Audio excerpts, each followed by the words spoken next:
اور خطبہ استقبالیہ ارشاد فرماتے ہیں۔ تو ذرا اپنے پیر و مرشد کے لیے استقبالیہ نعرہ لگائیں۔ دیکھتا ہوں میں کہ آپ کا جوش کتنا ہے، کتنا اظہار محبت کرتے ہیں، کتنا اپنی عقیدت کا اظہار کرتے ہیں۔ اپنے پیر و مرشد کے صاحبزادے کے لیے ذرا محبت کے ساتھ نعرہ لگائیں۔ نعرہ تکبیر! یعنی آپ نے ایک ہاتھ اٹھایا، دونوں ہاتھ اٹھائیں یار۔ نعرہ تکبیر! نعرہ رسالت! نعرہ حیدری! آستانہ عالیہ تغیرہ شریف! آستانہ عالیہ تغیرہ شریف! سرکار کی آمد، ذرا محبت کے ساتھ یار، سرکار کی آمد! کتنا خوشی کا دن اور خوشی کی راتیں گزر رہی ہیں ربیع الاول شریف، اور آپ کا جوش جو ہے وہ تھوڑا دھیما ہوتا جا رہا ہے۔ حالانکہ جوش تو زیادہ ہونا چاہیے، اتنا ذکر سن رہے ہیں دن رات، محافل میلاد میں آپ شریف ہو رہے ہیں تو ولولہ تو زیادہ ہونا چاہیے۔ یہ تو ویسے یہاں تو پیر کا آستانے میں بیٹھے ہیں، آپ دیدار کر رہے ہیں اپنے مرشد کا اور روحانی فیوض و برکات سے مستفید ہو رہے ہیں، تو ذرا محبت کے ساتھ نعرہ لگائیں۔ سرکار کی آمد، سوہنے کی آمد، لجپال کی آمد، مدنی کی آمد، آقا کی آمد، سوہنے کی آمد۔ تشریف لاتے ہیں حضور قبلہ صاحبزادہ صاحب۔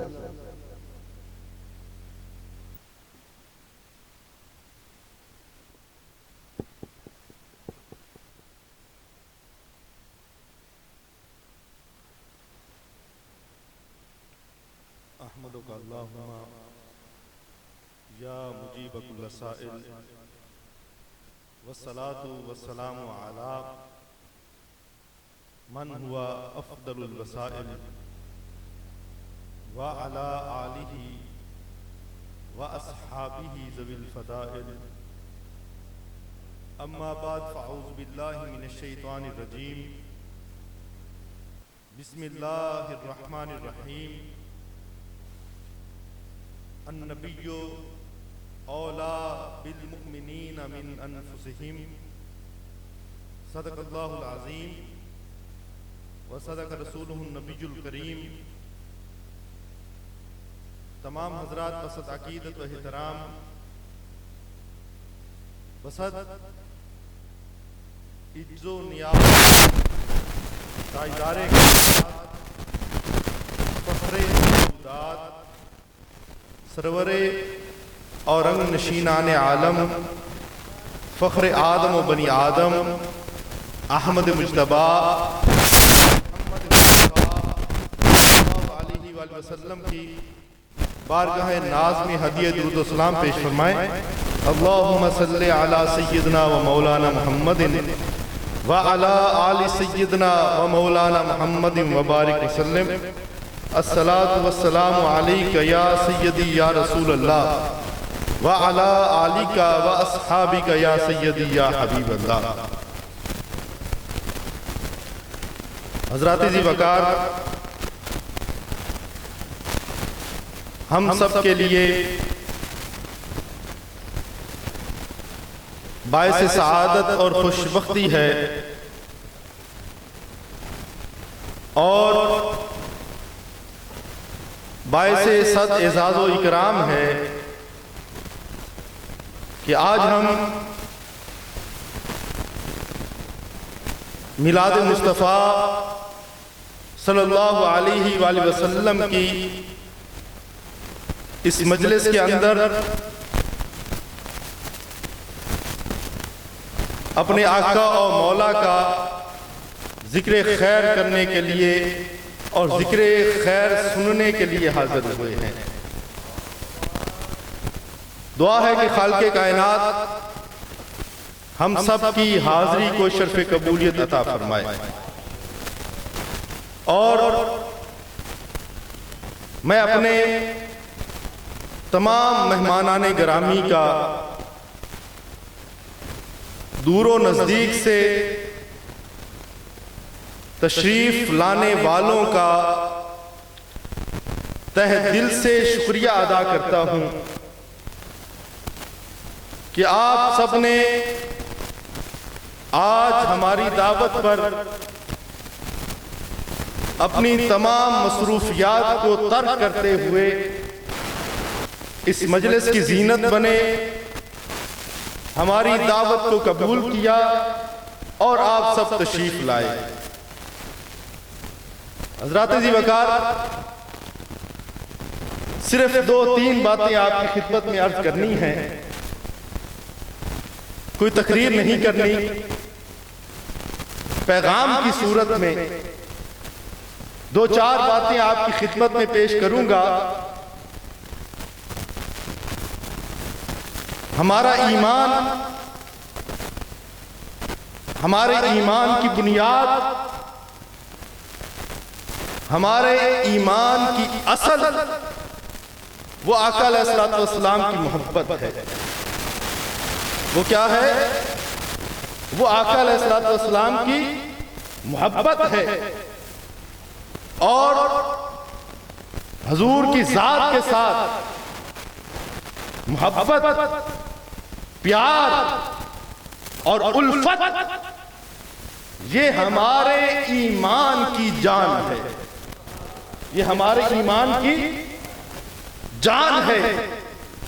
جب تک ہمیں ساری کائنات کی محبتوں سے بڑھ کر اپنے آقا اور مولا کے ساتھ محبت نہیں ہوگی تو ہمارا ایمان نہیں ہوگا۔ ہمارا ایمان ہرگز نہیں ہوگا۔ ایمان وہی ہے کہ جس کی بنیاد آقا علیہ الصلوۃ والسلام کی محبت ہے۔ آج جس وقت سے ہم گزر رہے ہیں، جس زمانے سے ہم گزر رہے ہیں، استعمار، یہود و نصارہ،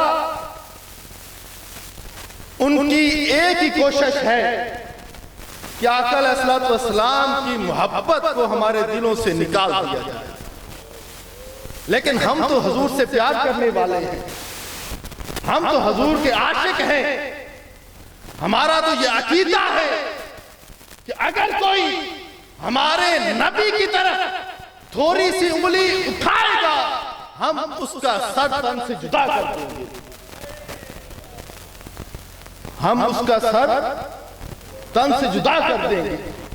یہ ان کو بھی پتا ہے، یہ ان کو بھی پتا ہے کہ مسلمانوں کا یہی عقیدہ ہے، مسلمانوں کا یہی ایمان ہے، ہمارے بڑوں کا یہی ایمان تھا، صحابہ کا یہی ایمان تھا، حضور کے اہل بیت کا یہی ایمان تھا، یہی وہ درس تھا جو خود آقا علیہ الصلوۃ والسلام نے اپنے صحابہ کو دیا تھا۔ حضرت سیدنا ابوبکر صدیق رضی اللہ تعالیٰ عنہ، آج ان کی ذات کو بھی گرد آلود کیا جا رہا ہے۔ آپ کو 2-4 باتیں سناتا ہوں کہ صدیق اکبر کا عقیدہ کیا تھا، حضور کی ذات کے ساتھ ان کی محبت کیسی تھی، اور آقا علیہ الصلوۃ والسلام کی اپنے یار غار کے ساتھ نوازشات کیسی تھیں۔ ابتدائی اسلام کا زمانہ ہے، دار ارقم کے اندر آقا علیہ الصلوۃ والسلام واعظ و نصیحت فرماتے ہیں۔ ابھی حضور کے جانثاروں کی تعداد 40 نہیں ہوئی کہ صدیق اکبر عرض کرتے ہیں، یا رسول اللہ، اب تو ہم کافی ہو گئے ہیں، پہلے 1 تھے، 2 تھے، 4 تھے، 8 تھے، 12 تھے، 24 تھے، 36 تھے، آج ہماری تعداد جو ہے وہ 40 ہو گئی ہے۔ یا رسول اللہ، آپ مجھے حکم دیں کہ میں باہر نکلتا ہوں، مکہ کی گلیوں میں جاتا ہوں، خانہ کعبہ کے سامنے کھڑے ہو کر یا رسول اللہ آپ کے دین کا آوازہ بلند کرتا ہوں، میں یہ اعلان کرتا ہوں کہ اشہد ان لا الہ الا اللہ و اشہد ان محمد رسول اللہ۔ آپ نکلتے ہیں، جو کفار آپ کی اس دعوت کو سنتے ہیں، آپ کو پکڑتے ہیں، آپ کو مارتے ہیں، آپ کو زد و کوب کرتے ہیں اور خون سے لت پت کر کے آپ کو مکہ کی گلی میں پھینک دیتے ہیں۔ جب آپ کے والدین کو، آپ کے رشتہ داروں کو پتہ چلتا ہے وہ دوڑ کے جاتے ہیں اور گمان کرتے ہیں کہ کہیں ہمارا ابو بکر اس دنیا سے چلا گیا ہے، لیکن دیکھتے ہیں کہ ابھی سانسیں باقی ہیں، اٹھا کے اپنے گھر لاتے ہیں اور گھر میں لا کر ان کی تسلی دیتے ہیں۔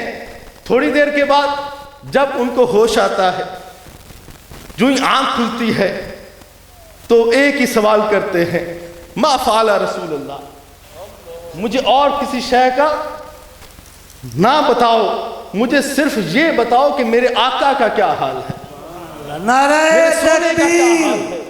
نعرہ رسالت، جشن عید میلاد النبی۔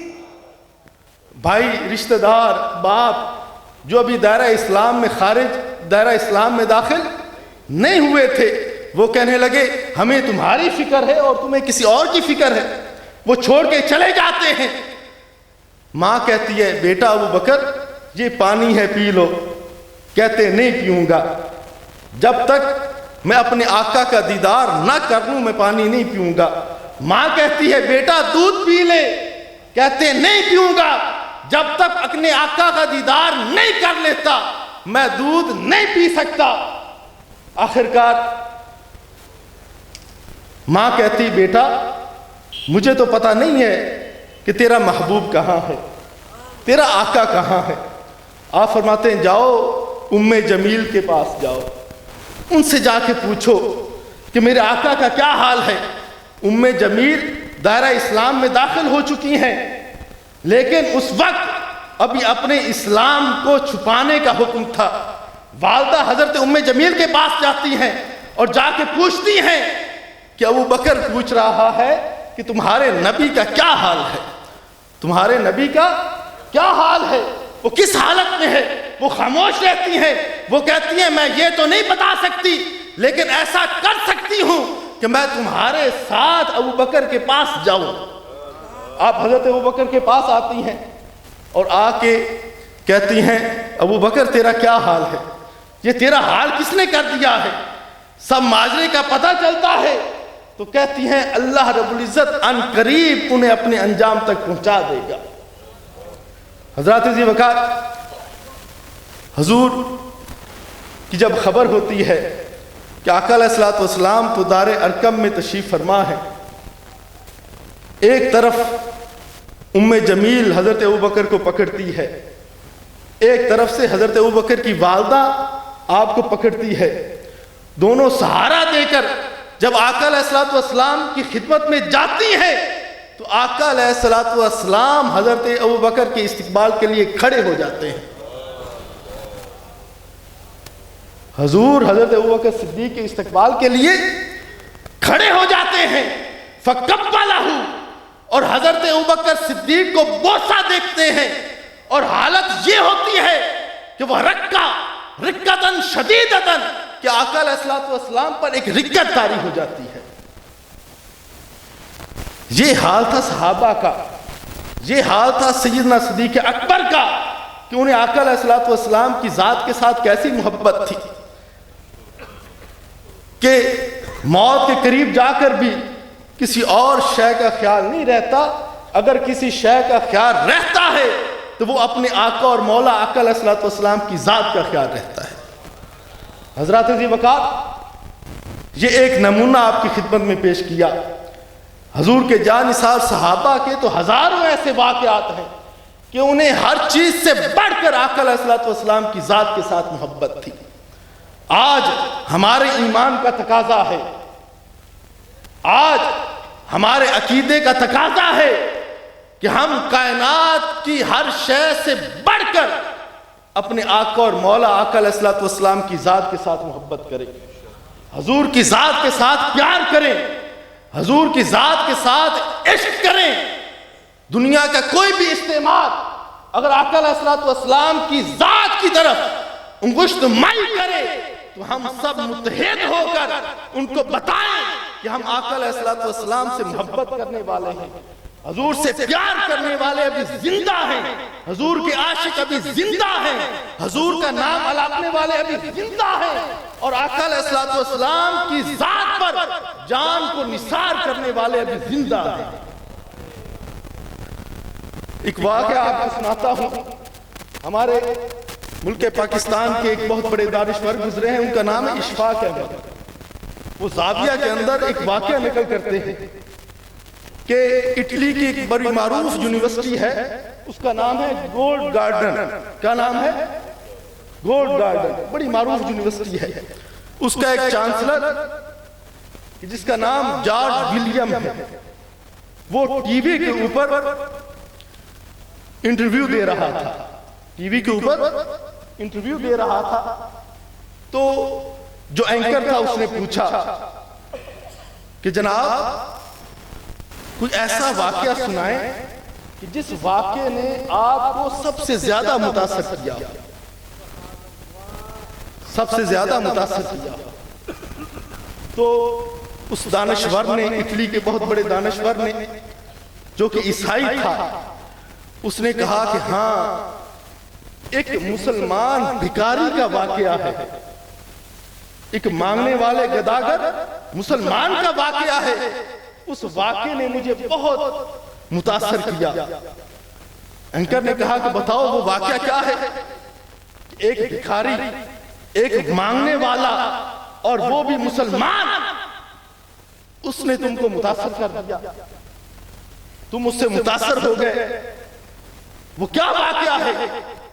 جب مسلمان گداگر اور بھکاری کا واقعہ سنانے لگا تو ہر ایک کے کان اس کی طرف لگ گئے کہ یہ تو عیسائی ہے، یہ کرسچن ہے، اور ایک گداگر بھکاری کہ جس سے یہ متاثر ہو گیا ہے اور خود بہت بڑا دانشور ہے، بہت بڑا علم رکھنے والا ہے، یونیورسٹی کا چانسلر ہے، کہ ایک بھکاری سے یہ کیسے متاثر ہو گیا.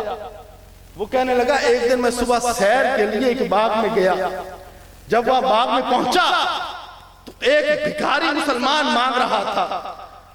اس کے ہاتھ میں کاسا تھا، برتن تھا. مجھ سے کہنے لگا کہ اے بھائی یسوع مسیح کے نام پہ دے دو. یسوع مسیح حضرت عیسیٰ علیہ السلام کے نام ہے. وہ عیسائی تھا نا.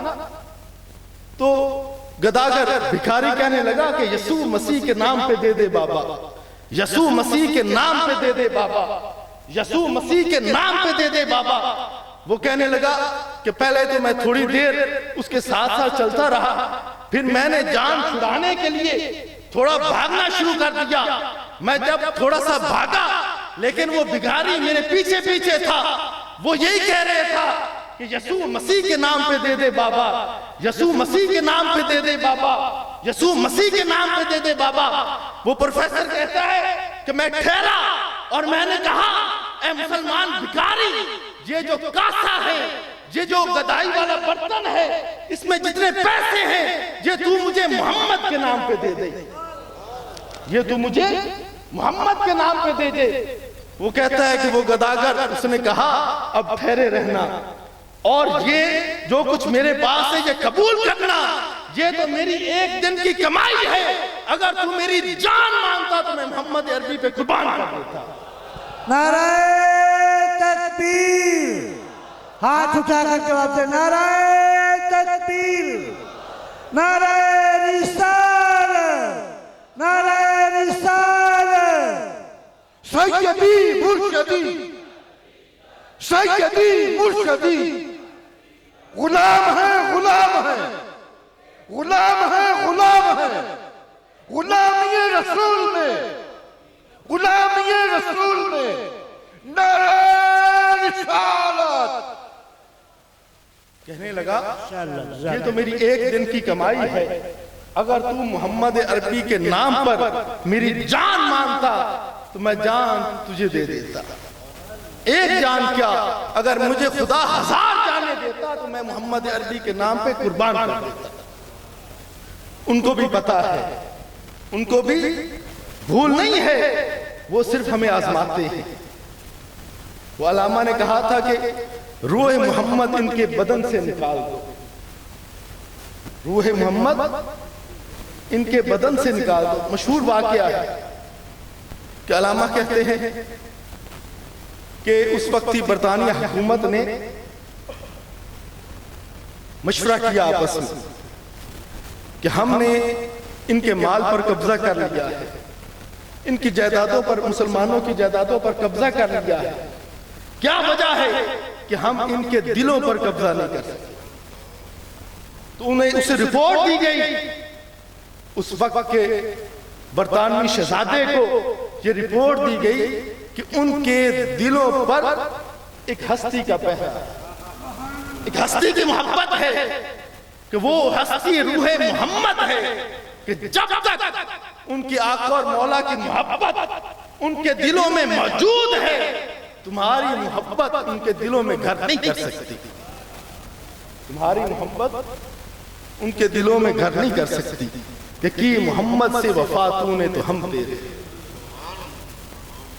علامہ نے کیا کہا تھا کہ کی محمد سے وفا تو نے تو ہم تیرے ہیں، یہ جہاں چیز ہے کیا لوح و قلم تیرے۔ یہ جواب شکوہ ہے نا، یہ کیا ہے؟ جواب شکوہ ہے۔ خدا کی زبان میں علامہ نے کہا کہ